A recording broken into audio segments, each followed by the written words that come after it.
Hey guys, welcome back to my channel. My name is Temitope. If you are new to my channel, you're welcome, and if you're a returning subscriber, thank you so much for coming back. In today's video, I'm going to be reacting to top 10 places to visit in France. I'm really excited to watch this video. I just love to, discover new places. If you're new to my channel, please don't forget to click on the subscribe button and join the family. Let's get started, guys. What's up guys, my name is Ryan and I want to show you some of my favorite places in the enchanting country of France. So here's my French top 10.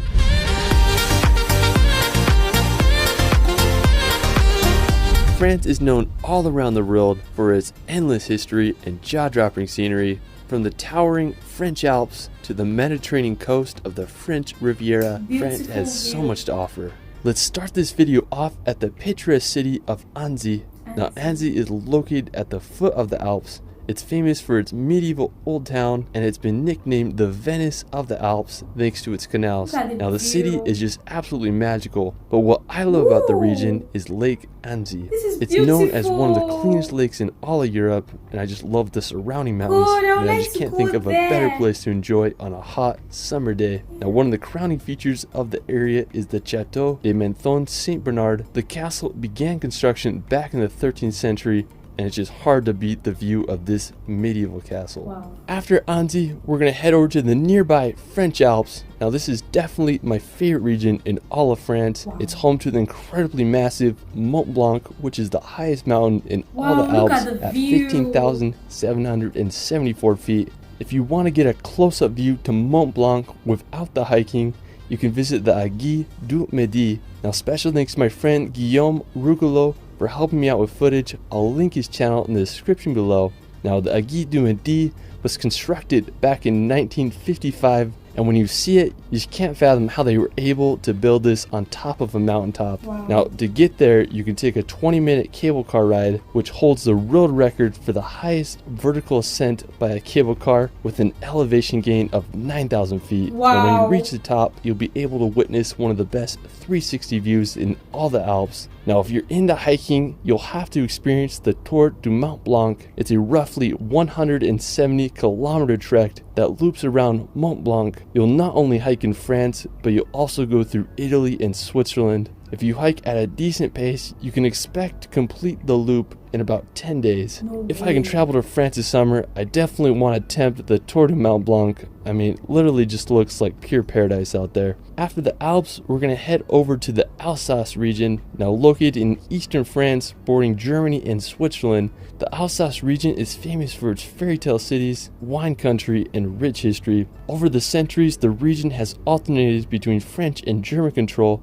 and today it represents a mix of those cultures. The capital of Alsace is Strasbourg. It's home to the formal seat of the European Parliament. Another enchanting city in the region is Colmar. Colmar looks like something straight out of a Disney movie. The city's old town is lined with timber medieval buildings. I love the canal that runs throughout the city. It just adds to the magic of the place. If you want to escape the cities, you can experience the Alsace wine route. It's a 170-kilometer long route that passes through some of France's greatest wine country and picturesque towns. One of my favorites is the quaint village of Riviera. It's believed to be the village that inspired the town from Beauty and the Beast. Even if you don't drink wine like me, it's impossible to not fall in love with this region of France. Wow. After, we're going to France's capital of Paris. Now, since the 17th century, Paris has been Europe's major center of finance, diplomacy, fashion, and the arts. Paris is one of the world's most visited cities, and with all its attractions and fascinating history, it's easy to see why. Paris's most recognizable attraction is the Eiffel Tower. It was built in 1889 for the World Fair. The Eiffel Tower is 324 meters high, which made it the tallest man-made structure in the world till 1930. You can take an elevator up there to get an incredible 360 panoramic view of all of Paris. Another popular attraction is the Louvre Museum. It's the world's largest art museum, and it's home to Da Vinci's Mona Lisa. You can also take a drive around the Arc de Triomphe or walk the grounds of the Palace of Versailles. And there's just so much to see in this grand city. If you want a road trip outside the capital, you can head to France's northern coast, visit the coastal town of Etretat. Located about 3 hours outside of Paris, Etretat is famous for its white cliffs and rock formations. One of the most well-known is the Falaise de Aval Arch. It has such a unique shape. I guess you could say they are the French cousins of Old Hairy Rocks. While we're still on the coast, we're going to visit the magical island of Mont Saint-Michel. Now located 1 kilometer off the coast of France, Mont Saint-Michel is one of the most magical destinations in all of Europe. The island is full of small shops and homes with a monastery perched on the top of the island's highest point. The construction of the monastery began in the 10th century and was finished in 1523. Due to its strategic position and dangerous changing tides, the island remained protected throughout history. Today, Mont Saint-Michel is one of France's most popular tourist destinations. If you're ever in northern France or Paris, you really need to visit this magical island. After, we're going to head to the neighboring region of Brittany. Now located on the northwestern tip of France, Brittany is full of rugged beaches and countless lighthouses. One thing that is particularly fascinating about Brittany is its presence of megalithic monuments. There are thousands of stones scattered around the region, ranging from ancient tombs to single standing stones that were arranged by Neolithic people over 7,000 years ago. I mean, just pretty interesting if you ask me. Now, aside from the ancient megaliths, Brittany is home to some stunning coastal towns. One of my favorites is Le Conquet. It's an ideal maritime city with a picturesque harbor. One of the highlights of the area is the Kermovan Lighthouse. I mean, just such a beautiful setting. Aside from Le Conquet, Brittany is full of hundreds of seaside towns and beaches just waiting to be discovered. After, let's head over to the medieval fortress of Carcassonne.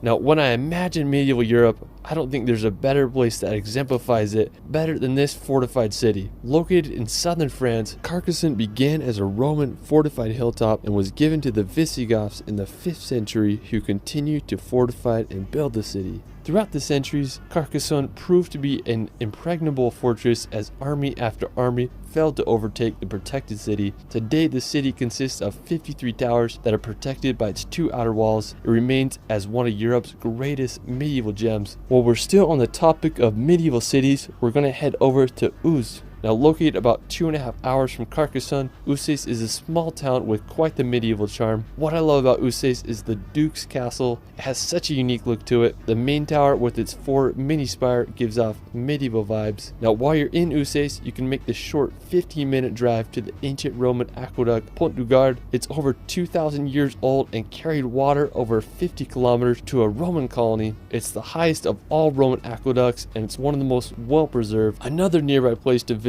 is Avignon. It's a stunning French medieval city full of intriguing architecture and history. After, we're going to head down to southern France to the French Riviera. Now located on the southeast corner of France, I have to say that the French Riviera is home to some of the world's best coastline. It's the perfect contrast between mountains and the Mediterranean Ocean. One stunning city on the French Riviera is Monton. It's a stunning coastal city sandwiched between Monaco and the Italian border. I just love its ports with the backdrop of the Green Mountains. And compared to other popular cities on the Riviera, such as Nice or Cannes, this one's not as crowded. So it's a perfect place to visit to escape the crowds. Now, if you're looking for some medieval vibes, you can visit the nearby hilltop village of Anzi. The village dates back to the 1300s, and when you explore the city, you'll feel like you're going back in time. You can hike to the summit on the town with a fortress on top, and you'll get some of the best views of the French Riviera. Well, that is it for my France top 10. I mean, there's just so many beautiful places that I couldn't cover in this video, so I'll have to do a part 2. Let me know where your favorite place is in France in the comments below. I also started a relaxation channel where I post hour-long films with calm music to bring some peace and nature in your life. I did one on France I think you'll enjoy. You can find me on TikTok and Instagram at shirley.film. His voice is so relaxing. Yes, I loved that video. I think the place I love the most is the French Riviera. I don't know if that's the right pronunciation of what is said. I love the fact that he emphasized on the fact that the place is a place where people are not many, and it's just, you know, when you just want peace. Yes.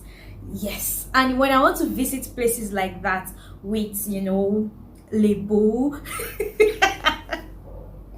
if I want to visit places like that with friends or, you know, les beaux, no noise, just enjoy the moment and just, you know, you guys understand what I'm talking about. Yes, I loved and enjoyed that video. Let me know your thoughts about the video, and I would like to know where you would like to also visit in the comment section. If you guys have other suggestions of videos you would love me to react to, kindly drop it in the comment section. I would like to check them out. If you are new to my channel, please don't forget to click on the subscribe button and join the family. It will mean a lot to me, especially if these are the type of videos you love to watch.